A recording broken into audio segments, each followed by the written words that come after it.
আমাকে আপনারা যতই চেষ্টা করেন আই উইল নট। এই ব্যাপারে আমি আপনাদের কাছে ক্ষমা চাচ্ছি। আমার কনফিডেন্সিয়াল এগ্রিমেন্ট অনুযায়ী আমি আপনাদের সাথে কিছুই শেয়ার করতে পারবো না। জাহাজের উদ্ধার প্রক্রিয়াটা কিভাবে আমরা করেছি বা শুরু করেছি বা এবং শেষ করেছি। সত্যি কথা বলতে কি, আমরা 13 বছর আগে আমাদের এইরকম আরেকটা ইনসিডেন্ট ঘটেছিল জাহানমণি। তখন আমরা প্রথম ছিল আমাদের জ্ঞানেরও অভাব ছিল অনেক কিছু, যার জন্য নাকি কিছু ওই জাহাজটা উদ্ধার করতে আমাদের একটু সময় বেশি নিয়েছিল। বা যেহেতু আমাদের জাহানমণিতে এই বিটার এক্সপিরিয়েন্সটা হওয়াতে আমাদের আবদুল্লাহ জাহাজের ব্যাপারে আমরা প্রথম থেকেই খুবই যেটা যেভাবে করার দরকার ঠিক সেইভাবে আমরা এগিয়েছি। তো উদ্ধার প্রক্রিয়াটা প্রথমে হচ্ছে জাহাজটা ওরা যখন নিয়ে ফেলার পরে জাহাজটা ওরা সোমালিয়ান কোস্টে নিয়ে গেল। এই জাহাজটা যেই মুহূর্তে থেকে নিয়েছে এবং শেষ পর্যন্ত আজ পর্যন্ত জাহাজের প্রতিটি পজিশন, কোথায় জাহাজটা আছে কি আছে, আমাদের জাহাজে যেই ভিসেট আছে ওটার মাধ্যমে আমরা জাহাজটা লোকেশনটা ট্র্যাক করতে পারি। তো ওখানে নেওয়ার পরে ওদের যে পাইরেটদের যে একজন কমান্ডার থাকেন, ওনার একজন অ্যাসিস্ট্যান্ট থাকেন যিনি নাকি ইংরেজিতে কথা বলতে পারেন, উনি আমাদের সাথে যোগাযোগ করেছেন। এবং প্রথম দিনে আমরা মোটামুটিভাবে একটা সিদ্ধান্তে চলে এসেছি, ওরা কে যোগাযোগ করবে, ওর নাম কি, আমাদের সাইড থেকে আমরা কে যোগাযোগ করবো আমাদের। তো যোগাযোগের পরে প্রতিদিনই ওদের সাথে আমাদের কথা হচ্ছিল। কথার মূল উদ্দেশ্যটা ছিল জাহাজের নাবিকরা কেমন আছে এবং কত তাড়াতাড়ি সম্ভব আমরা জাহাজটাকে মুক্ত করতে পারবো বা তারা জাহাজ ছেড়ে চলে যাবে।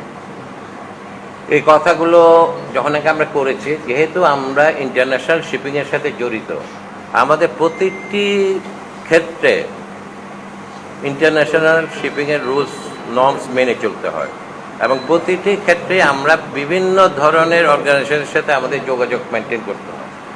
সেই রকম আমাদের আবদুল্লাহর বেলাও আমরা সবার সাথে যোগাযোগ স্থাপন করি প্রথম দিনেই, এবং আমরা অ্যাজ এ টিম প্রতিদিন আমাদের মধ্যে কথা হতো, জুমে কথা হতো, টেলিফোনে কথা হতো, এবং আমরা আমাদের প্রোগ্রেসগুলো একজন আরেকজনের সাথে শেয়ার করতাম। এখান থেকে আমাদের জাহাজের পাইরেট কমান্ডারের সাথে যে কথা হতো সেটা আমরা আবার ওদেরকে রিলে করতাম। এইভাবেই আমরা গত 30টা দিন চালিয়ে গেছি। সর্বশেষে আমাদের গত 2 দিন আগে শেষ যে আমাদের ছিল রিকোয়ারমেন্টটা ছিল যে আমি জানি আমাদের নাবিকরা প্রতিদিন ফ্যামিলির সাথে কথা বলছে এবং সবাই সুস্থ আছেন, 23 জনই ভালো আছেন, বেঁচে আছেন, এটা আমরা জানতাম। তারপরও আমাদের জাহাজটা ওরা নামার আগে আমাদের রিকোয়ারমেন্ট অনুযায়ী আমরা প্রতিটা ক্রুর ইন্ডিভিজুয়ালি কে কেমন আছে ওটার একটা ভিডিও নিয়েছিলাম। ওই ভিডিওটা আমাকে পাঠিয়েছে, আমি এটা ওনাদেরকে জানিয়ে আপনাদের সবাই এটা শেয়ার করতে পারেন, কারণ আপনারা চাচ্ছিলেন একটা video. This video is the situation condition of all 23 crew. এবং ওইটা হওয়ার পরপরই এরপরে আমাদের উদ্ধার প্রক্রিয়াতে অ্যাজ আই টোল্ড ইউ যে আমাদের ইন্টারন্যাশনাল নর্ম অনুযায়ী চলতে হয়েছে এবং প্রতিটি কাজ আপনাদেরকে অ্যাসিওর করতে পারি all have been done legally. এখন কোনোটা হয়তো আমাকে আমেরিকান নিয়ম মানতে হয়েছে, কোনোটা আমাকে ইউকে নিয়ম মানতে হয়েছে, কোনোটা আমাকে সোমালিয়ান নিয়ম মানতে হয়েছে, but everything as per the regulation. আমাদের কোনো অবস্থাতে রুলের বাইরে যাওয়ার কোনো উপায় নেই। সেই হিসাবে আপনারা সর্বশেষ গতকাল আজ ভোর 3টার দিকে ফার্স্ট মেসেজ আমার কাছে আসে বা আমার সাথে যোগাযোগ হয় জাহাজের ক্যাপ্টেনের।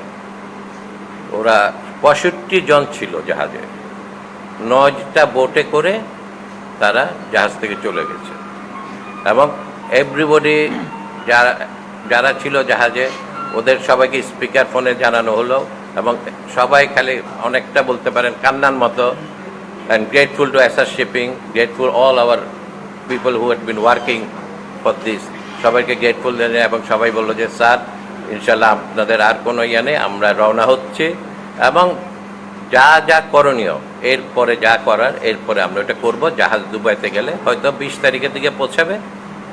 শাহরিয়ার সাহেব যেটা বললেন, আমাদের পুরো জিনিসটা আপনাদের থেকে অনেকে প্রশ্ন করেছেন যে সেকেন্ড সেট অফ ক্রু বা আমরা রেডি করে অনেস্টলি স্পিকিং আমরা একটা ক্রু রেডি করি নাই। আমরা ওদের সাথে কথা বলবো, আজকের দিন যাক, হয়তো আজকে না পারবো না, কালকে ওদের সাথে ওরা একটা সেটেল হোক, ওদের মতামত নেবে ভাই তোমরা চলে আসবা কি না। কারণ এখানে ওদের একটা অপশন আছে।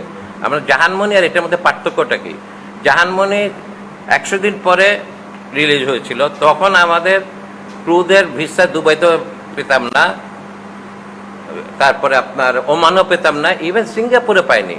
জাহানমণিতে আমাদের চিফ ইঞ্জিনিয়ার ওয়াইফ একটা ক্যাডেট একদম সেকেন্ড ইঞ্জিনিয়ার নামার কথা ছিল, কিন্তু সিঙ্গাপুর ইমিগ্রেশন আমাদেরকে অনুমতি দেয় নাই, ওরা কেউ নামতে পারে নাই।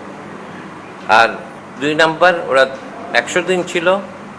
3 নাম্বার জাহাজটা ওখানে ছাড়ার পরে যাওয়ার কথা ইউরোপ, গ্রিসে কার্গো নিয়ে। সো ইউরোপে আরেকটা দিকে চলে যাওয়া, এই জন্য ক্রুদের লম্বা সময় হয়ে যাবে দেখে আমরা জাহানমণিতে ফুল সেট অফ ক্রু আগের থেকে রেডি করে রিপ্লেস করেছি। কিন্তু আবদুল্লাহ বারে একটু ব্যতিক্রম, জাহাজটা সরাসরি দুবাই যাচ্ছে, দুবাই থেকে আমাদের একটা প্রচেষ্টা আছে সাবজেক্ট টু ফিনান্সিয়াল কন্ডিশন বা আমাদের কমার্শিয়াল ডিপার্টমেন্ট, দুবাই থেকে আমরা জাহাজটা চিটাঙে নিয়ে আসবো কার্গো নিয়ে। কারণ আমাদেরও খুব ইচ্ছা জাহাজটার কন্ডিশনটা, টেকনিক্যাল কন্ডিশনটা একটু চেক করা নিজের চোখে। তো যদি নাকি জাহাজে করে চলে আসি, ক্রুদের উপর অপশান থাকবে তোমরা জাহাজে আসবা না ফ্লাই করে আসবা, will be prepared accordingly after tomorrow. ওদের সবার মতামত নিয়ে আমি এই কমিউনিকেশনের সাথে, এই হ্যান্ডলিংয়ের সাথে I am the person in charge, nominated by everybody, internationally locally.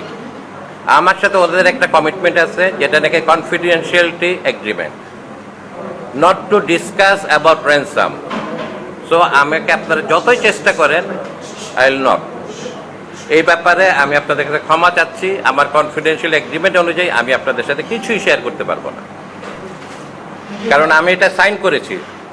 এবং আমি আপনাকে আবার বলি, আমরা আমেরিকার নিয়ম মেনেছি, আমরা ইউকের নিয়ম মেনেছি, আমরা সোমালিয়ার নিয়ম মেনেছি, এবং ফাইনালি কেনিয়ার নিয়ম মেনেছি। সবার সাথে আমাদের এগ্রিমেন্ট করা আছে।